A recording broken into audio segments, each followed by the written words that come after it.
नमस्कार साथियों, प्रताप क्लासेस कौशाम्बी की के इस सेशन में, इस फिजिक्स के सेशन में सभी साथियों का स्वागत है। देखिए ये जो है ये क्लास आपकी बहुविकल्पी क्लास और अतिलघुत्तरी शॉर्ट आंसर की क्लास बनेगी।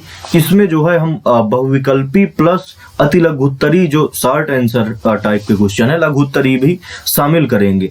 तो देखिए जो है जो रिवीजन की क्लास रहेगी फिजिक्स के यूपी बोर्ड के रिवीजन के हिसाब से पूरी तरह से जो है एक क्लास आपकी बनेगी अतिलघुत्तरी और शॉर्ट आंसर जो है बहुविकल्पी की क्लास, और एक क्लास बनेगी थ्योरी प्लस डेरिवेशन की क्लास। उसको भी रिवाइज कराएंगे, जितने मुख्य डेरिवेशन है, जितनी थ्योरी है, बात समझ रहे हैं। तो एक क्लास आपकी थ्योरी और डेरिवेशन की क्लास होगी और एक क्लास जो है बहुविकल्पी और अतिलघुत्तरी की क्लास रहेगी। तो पूरा फिजिक्स आपका जो है कवर हो जाएगा, रिकवर हो जाएगा एक बार। तो देखिए चलिए आइए पहला नंबर क्वेश्चन देखते हैं। पहला नंबर क्वेश्चन है आपके पास, ध्यान दीजिएगा। पहला नंबर क्वेश्चन क्या कह रहा है, निर्वात की वैद्युतशीलता। तो निर्वात की वैद्युतशीलता का मात्रक है, समझिएगा, निर्वात की वैद्युतशीलता का मात्रक। तो मात्रक आपके पास जो है समझिए थोड़ा सा, निर्वात की वैद्युतशीलता का मात्रक F बराबर फार्मूला बनता है 1/4 पाई एप्सिलॉन 0 और इसके बाद Q1 Q2 अपान R स्क्वायर।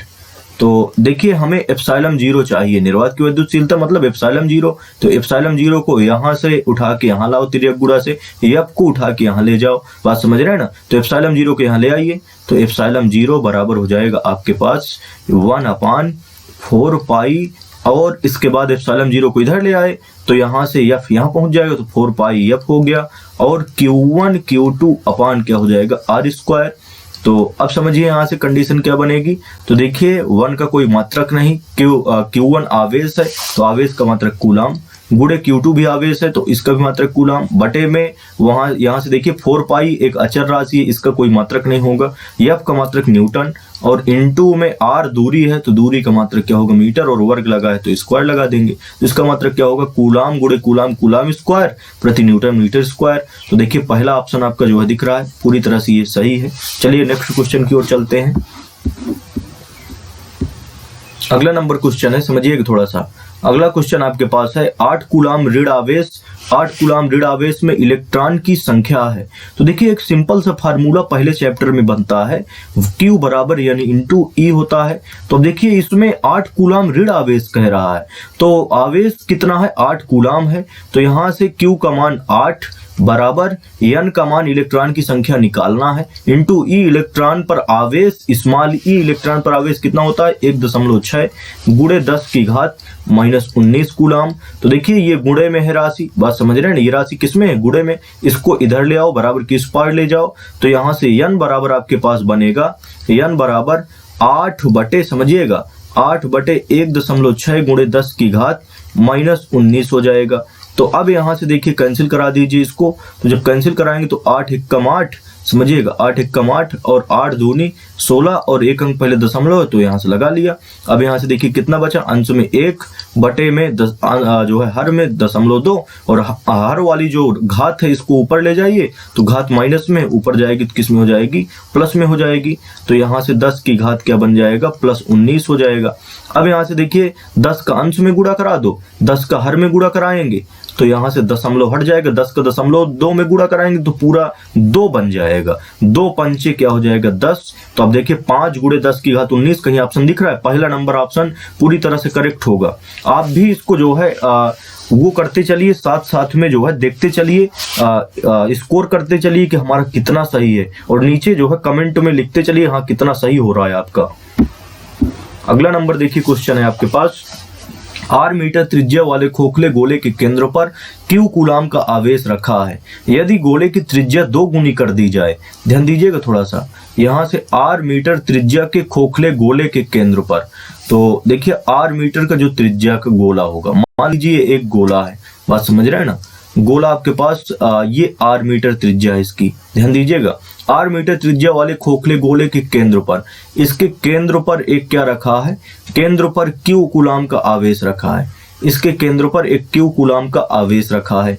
यदि गोले की त्रिज्या 2 गुनी कर दें, इसकी त्रिज्या बढ़ा दें, बात समझ रहे हैं ना, तथा आवेश का मान आधा कर दें, तो r डैश जो नई त्रिज्या है वो कितना होगा, 2 गुनी 2r हो गया।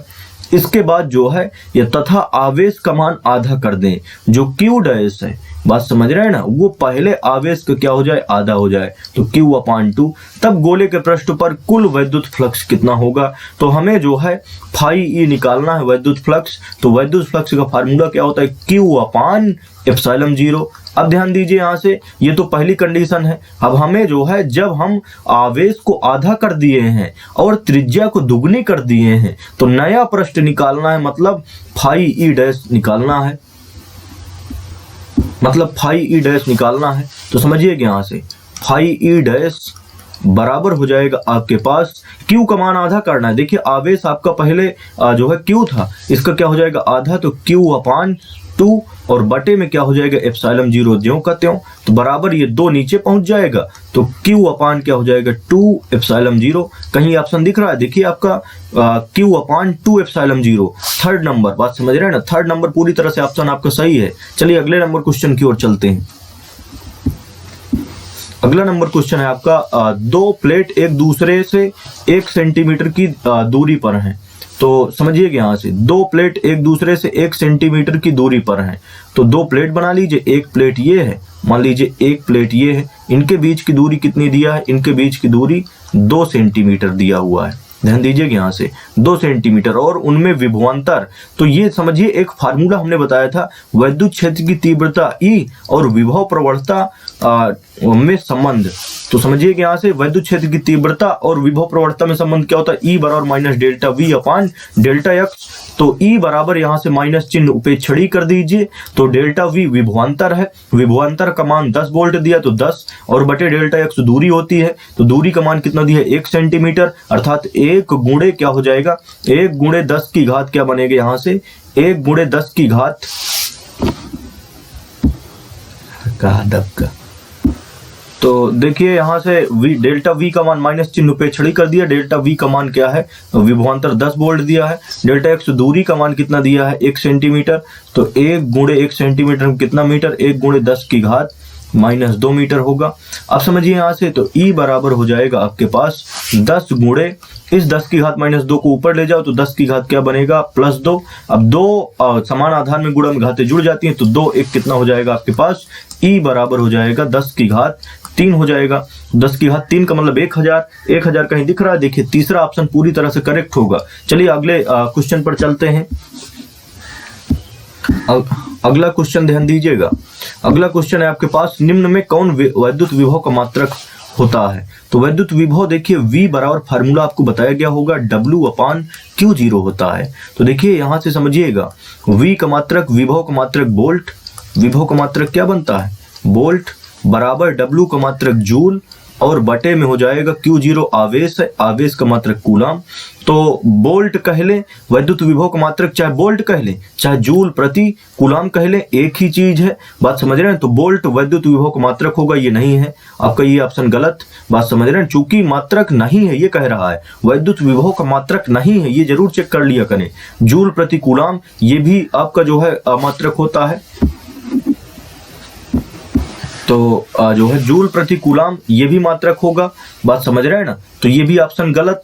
इसके बाद न्यूटन प्रति कूलाम, तो न्यूटन प्रति कूलाम तो आपका क्या है, न्यूटन प्रति कूलाम वैद्युत क्षेत्र का मात्रक है, बात समझ रहे हैं ना, न्यूटन प्रति कूलाम वैद्युत क्षेत्र की तीव्रता का मात्रक है। तो देखिए यहाँ से जो है आपका चौथा ऑप्शन चेक कीजिए, चौथा ऑप्शन समझिएगा, इस जूल को हम क्या कह सकते हैं, इस जूल को न्यूटन मीटर, चूंकि न्यूटन मीटर जूल को कह सकते हैं ना, समझिए, चूंकि कार्य बराबर क्या होता है, कार्य बराबर बल गुणे दूरी, ध्यान दीजिए बल गुणे दूरी, कार्य का मात्रक जूल और बल का मात्रक क्या होता है न्यूटन, और इनटू दूरी का मात्रक मीटर। तो न्यूटन मीटर को क्या कह सकते हैं जूल, तो जूल को हमने क्या लिख लिया न्यूटन मीटर बटे कूलाम, तो न्यूटन मीटर प्रति कूलाम भी आपका क्या है विभव का मात्रक। तो विभव का मात्रक देखिए कितने आ गए, विभव के मात्रक आ गया वोल्ट, ये एसआई पद्धति का हो गया, जूल प्रति कूलाम ये भी एसआई पद्धति, न्यूटन मीटर प्रति कूलाम ये भी एसआई पद्धति। तो देखिए वोल्ट जो विभव का मात्रक होगा, जूल प्रति कूलाम भी विभव का मात्रक होगा, न्यूटन मीटर प्रति कूलाम ये भी विभव का मात्रक होगा, तो ये भी ऑप्शन गलत। तो केवल कौन सा है न्यूटन प्रति कूलाम, ये ऑप्शन सही होगा, करेक्ट ऑप्शन आपका तीसरा नंबर। चलिए अगले नंबर क्वेश्चन की ओर चलते हैं। अगला नंबर क्वेश्चन है आपका, एक इलेक्ट्रॉन वोल्ट का मान होता है। तो एक इलेक्ट्रॉन वोल्ट का मान याद रखिए, इलेक्ट्रॉन वोल्ट को ईवी से व्यक्त करते हैं। तो एक इलेक्ट्रॉन वोल्ट बराबर क्या होगा, 1.6 × 10 की घात -19 कूलम। देखिए जो है फटाफट देखिए इसमें कौन सा ऑप्शन सही है। एक इलेक्ट्रॉन वोल्ट का कौन सा मात्रा जो है, दूसरा ऑप्शन पूरी तरह से सही है, 1.6 × 10 की घात -19 कूलम। ये दूसरा गलत है, सॉरी, बात समझ रहे हैं ना। तो जूल होगा, यहाँ से गड़बड़ी थोड़ा सा ध्यान दीजिएगा, 1.6 × 10 की घात -19 कूलम नहीं, जूल। तो यहाँ से दूसरा पूरी तरह से ऑप्शन सही है, 1.6 × 10 की घात -19 जूल। चलिए अगले नंबर क्वेश्चन पर चलते हैं। देखिए आपका अगला नंबर क्वेश्चन कह रहा है, एक इलेक्ट्रॉन को दूसरे इलेक्ट्रॉन के अधिक समीप लाने पर, एक इलेक्ट्रॉन को दूसरे इलेक्ट्रॉन के अधिक समीप लाने पर, जैसे एक इलेक्ट्रॉन ये है, इसके बाद दूसरा इलेक्ट्रॉन आपके पास यहां से ये रखा हुआ है, समझिए थोड़ा सा, ये दूसरा इलेक्ट्रॉन है और ये इलेक्ट्रॉन ई हो गया और ये भी इलेक्ट्रॉन क्या है, ई है। इस इलेक्ट्रॉन को हम ऐसे जो है यहाँ इधर की ओर क्या करेंगे, ले आएंगे। समीप लाने पर वैद्युत स्थितिज ऊर्जा में क्या परिवर्तन पड़ेगा, समझिएगा, इलेक्ट्रॉन में ऋण आवेश और इसमें भी ऋण आवेश होता है। तो जब हम इसको ऋण आवेश और ऋण ऋण आपस में क्या होते हैं, प्रतिकर्षण बल लगते हैं। तो जब हम इस आवेश को इधर ले आएंगे, बात समझिए, इधर की तरफ ले आएंगे, मान लीजिए यहां तक हमने इस इलेक्ट्रॉन को ले आया, तो क्या होगा कि वैद्युत बल लगेगा, दोनों के बीच क्या लगेगा, इन दोनों के बीच वैद्युत बल लगेगा।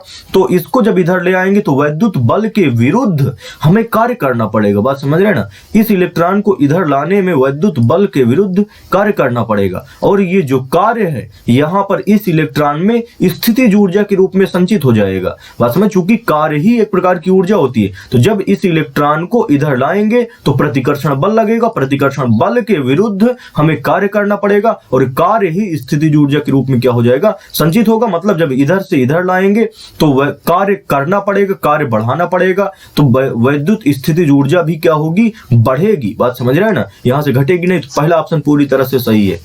तो चलिए देखते हैं आगे। अगला नंबर जो क्वेश्चन है आपके पास, क्या देखिए, वायु में 1 सेंटीमीटर दूरी पर रखे प्रत्येक 1 माइक्रोकूलम। तो वायु में 1 सेंटीमीटर की दूरी पर रखे प्रत्येक 1 माइक्रोकूलम के 2 धनात्मक आवेशों के निकाय की वैद्युत स्थितिज ऊर्जा।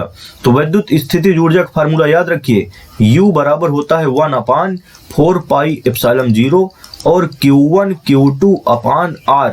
ये देखिए, ये तीसरे चैप्टर में फार्मूला मिलता है जिसमें वैद्युत विभव वाला चैप्टर है। अब ध्यान दीजिएगा, यहाँ से 1/4πε0 का मान 9 × 10 की घात 9 और गुणे कह रहा है कि वायु में 1 सेंटीमीटर की दूरी पर, समझिए यहाँ से, जैसे ये 2 बिंदु आवेश हैं, 2 बिंदु आवेश हैं, ये जो है वायु में कितनी दूरी पर रखे हैं, वायु में आपका जो है 1 सेंटीमीटर दूरी, इनके बीच की दूरी 1 सेंटीमीटर, इनके बीच की दूरी 1 सेंटीमीटर है। तो देखिए यहाँ से वायु में इनके बीच की दूरी समझिएगा, यहाँ से 1 सेंटीमीटर, तो 1 सेंटीमीटर दूरी हो गई। और कह रहा है कि 1 माइक्रोकूलम के 2 धनात्मक आवेश हैं। तो ये 1 माइक्रो, ये है माइक्रोकूलम, ये भी 1 माइक्रोकूलम है। तो समझिएगा क्वेश्चन, समझिए, वायु में 1 सेंटीमीटर की दूरी पर रखे 1 माइक्रोकूलम के 2 धनात्मक आवेशों के बीच की वैद्युत स्थितिज ऊर्जा। तो यहाँ से Q1 का मान 1, Q2 का भी मान क्या है 1 और इनके बीच की दूरी कितनी है 1 सेंटीमीटर। तो यहाँ से रख लीजिए 1/4πε0 का मान 9 × 10 की घात 9, Q1 का मान 1 माइक्रो और माइक्रो में कितना होता है 10 की घात -6 कूलम, चूंकि एसआई पद्धति में चेंज करना पड़ेगा। तो 10 की घात -6 और गुणे में Q2 वो भी 1 माइक्रो है, तो इसका भी मान 10 की घात -6 और बटे में क्या हो जाएगा R है, तो इनके बीच की दूरी क्या हो जाएगी 1 सेंटीमीटर में कितना मीटर, 10 की घात -2 मीटर। 10 की घात -2 से 10 की घात -2 कैंसिल, तो 10 की घात -4 बचा। अब यहाँ से देखिए कितना इसका कैलकुलेशन बनेगा, 9 × 10 की घात 9 × 10 की घात समान आधार में घातें जोड़ लीजिए, तो -6 -4, तो -6 कितना हो जाएगा -10, तो यहाँ से -10 बचा। अब -10 और 9, यहाँ से देखिए आपका 9 गुणे समान आधार में घातें जोड़िएगा, तो यहाँ से आपका बनेगा 10 की घात आपके पास बने कंडीशन 10 की घात कितना बनेगा, देखिए -10 और 9 मिलके -1। अब समझिए यहाँ से 9 गुणे इसको लिख सकते हैं, 9 गुणे 10 की घात -1 को 1/10 और 9/10 का मान कितना बनेगा 0.1 9 हो जाएगा। तो 0.9 कहीं आ रहा है, देखिए 0.9, चूंकि ऊर्जा निकाल रहे थे इसलिए जूल होगा। तो यहाँ से जो है दूसरा ऑप्शन पूरी तरह से आपका सही है, 0.9 जूल। तो अब इसके बाद आगे देखिए कंडीशन क्या बनेगा। तो आज के लिए इतना ही जो है ये इसमें जो है आज के सेशन में हमने इतने ही क्वेश्चन कराए हैं। यदि आप जो है सभी लोग चेक कर लिया करें कि कितना हमारा स्कोर कर लिया करें, कितना क्वेश्चन सही है, और जितने जो है सही है थोड़ा सा आप नीचे कमेंट में सभी लोग लिख दिया करें, तो इससे पता चलता है कि हाँ जो है कितने क्वेश्चन आप सही कर रहे हैं। अगले सेशन में फिर हम लेके आएंगे सब जो है क्वेश्चन।